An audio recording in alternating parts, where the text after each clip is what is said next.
तो ये हो गया ना। अब यहां से एक नई शुरुआत, मैं रिपीट करता हूं कि यहां से एक नई शुरुआत मूसा करेगा, टोटल परमेश्वर पर निर्भर होकर। इसका मतलब क्या है जी?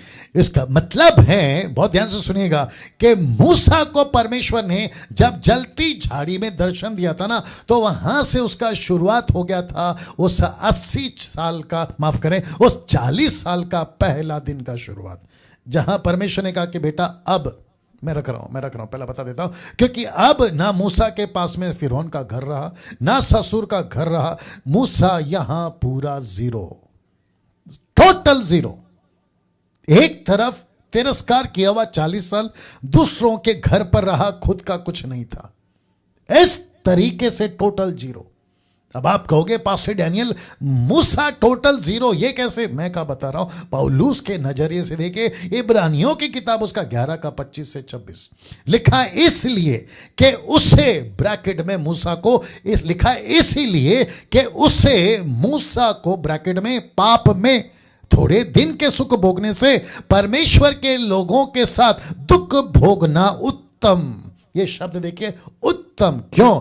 मसीह के कारण निंदित होने को मिस्र के भंडार से बड़ा धन, मिस्र के भंडार से बड़ा धन समझा। बहुत ध्यान से सुनिएगा, क्योंकि उसकी आंखें फल पाने की ओर लगी थी, उसकी आंखें फल पाने की ओर लगी थी। बहुत ध्यान से सुना दोस्तों, इसका मतलब है कम से कम, अगर मैं गलत भी हो सकता हूं, मेरा एनालिसिस है, मेरी क्या कहते हैं ना इसको, अपनी प्रेडिक्शन है, कम से कम 50,000 टन सोना, गोल्ड को लात मार कर यह आदमी बाहर निकला है। वाह अब आप सोचिए, लिखा ना बड़ा धन, मिस्र के भंडार का बड़ा धन। ये कौन था? मूसा। मूसा वो व्यक्ति था जो पहले मिस्र के राजा ने, जिसकी बेटी ने मूसा को गोद लिया था और उसको अपना बेटा बोलकर पाला था। तो मिस्र की जितनी प्रॉपर्टी किसकी? मूसा की। मिस्र का जितना पैसा किसका? मूसा का। मिस्र का अगला राजा भी मूसा। अब आप सोचिए, ऐसा मूसा, पौलुस कहता है, उसको त्याग कर, लात मारकर, ठुकरा कर परमेश्वर के लोगों के साथ में दुख उठाऊंगा, यह बात को समझा। और जिसके चलते मैंने आपको अभी कहा, मूसा यहां total zero. Can you believe this? मुझे नहीं लगता कि आज का जो स्लॉट है वो पूरा कर पाऊंगा, क्योंकि मेरे पास में अभी सिर्फ 12 मिनट बचे हैं 9 बजने में। मुझे ऐसा लगता है कि मैंने अभी शुरू किया है।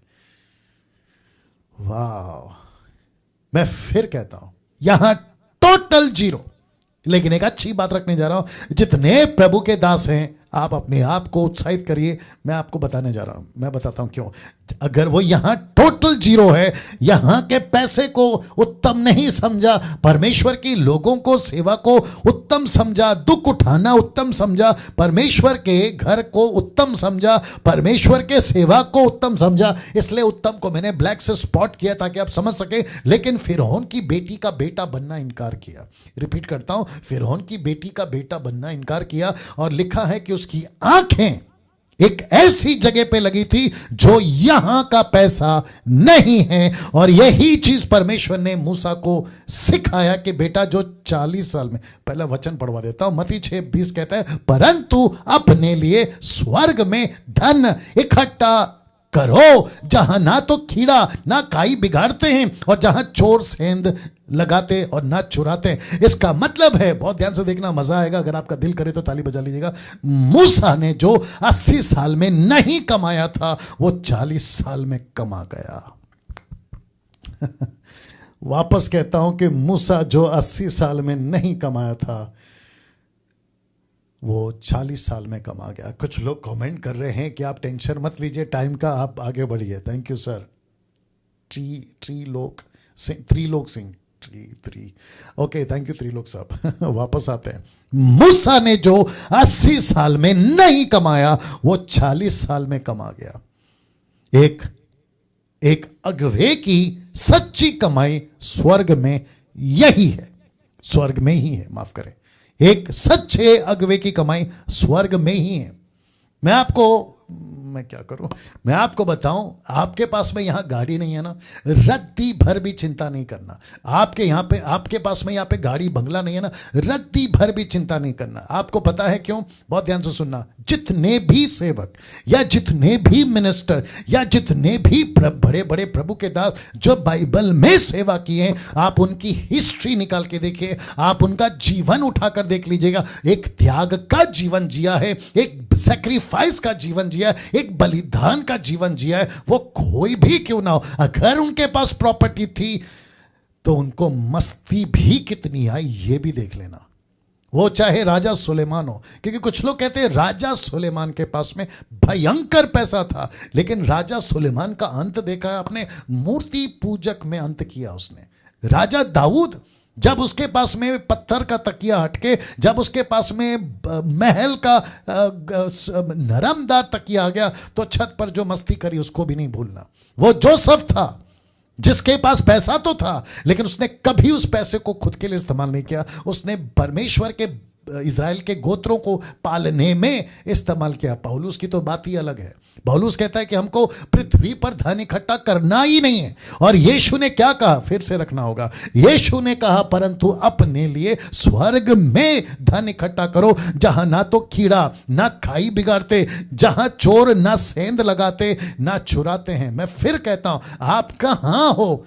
बंगले में हो? Praise God. मैं बंगले वालों के सेवकों के खिलाफ नहीं हूं, जिनके पास में अच्छा खासा पैसा है, मैं उसके खिलाफ नहीं हूं। लेकिन ये क्यों कहते हो कि मैं तो गरीब हूं, मेरे पास तो साइकिल है, मेरे पास तो झोपड़ा है, मेरे पास में तो टूटा क्यों?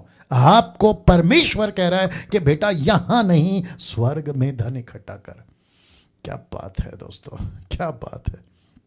मैं फिर कहता हूं, कैसे कहूं, जब हम न्यूज में देखते हैं ना कि इसकी इतनी प्रॉपर्टी है, या इसके पास में इतना गाड़ी है, या इसके पास में इतना बंगला है, जब हम किसी एक्टर की बात करते हैं, या जब न्यूज में आता है, पेपर पे आता है, या फिर व्हाट्सएप पे आ जाता है कि अरे यार इसके पास में इतना है, मैं आपको बताऊं जब आप स्वर्ग पहुंचोगे ना, जीसस क्राइस्ट, इनसे बड़ा दलिंदर उस वक्त में कोई नहीं होगा, और उनके ठीक सामने तुम होगे। आप जो बोलना चाहो आप है मेरे साथ में। एक देखो, यीशु ने क्या कहा? इस पृथ्वी पर जो पैसे पे मन लगाता है उसका स्वामी पैसा बन जाता है। पौलुस कहता है जो पैसे के पीछे भागता है वो अपने विश्वास से भटक जाता है। सबसे बड़ी बुराई का जड़। और मुझे दुख है इस बात का कहने पे, अब गुस्सा भी है एक तरफ कि बहुत सारे सेवक लोगों ने यहां बहुत इकट्ठा किया है पृथ्वी पे, लेकिन स्वर्ग में नहीं पता कि उनका बैंक बैलेंस टोटल जीरो। वाह मैं आगे नहीं बढ़ पा रहा हूं। वापस कहता हूं, आपको यहां पैसा इकट्ठा करने की जरूरत नहीं है। फिर से दिखा देता हूं कि जो 80 साल में नहीं कमाया वो 40 साल में कमा गया। एक सच्चे अगवे की कमाई स्वर्ग में ही है। कैसा लग रहा है दोस्तों? आपका बैंक बैलेंस जीरो है, पास साहब मेरे घर का रेंट नहीं है, मैं एक सेवक हूं, कोई बात नहीं, आपका पैसा यहां जमा हो रहा है। ये देखो यहां जमा हो रहा है। मैं सेवा तो करता हूं, लेकिन मेरे पास पैसा नहीं है, मेरे पास में कुछ भी नहीं है। लेकिन मेरे ठीक बगल का चर्च का पास्टर, उसके पास में BMW है, उसके पास में 2 BHK, अरे क्या क्या है, अरे वो मर्चडीज में घूमता है, वो तो BMW में घूमता है। अरे बाप रे, उसको तो मैंने अमेरिका में अपने फैमिली के साथ में पिकनिक बनाते देखा है। मैं तो यहाँ के पड़ोस के गार्डन तक नहीं जा सकता। मैं फिर से कहता हूं, उसका पैसा कहां इकट्ठा हो रहा है वो तो पता चल ही जाएगा, लेकिन बेटा तेरा पैसा यहां इकट्ठा हो रहा है।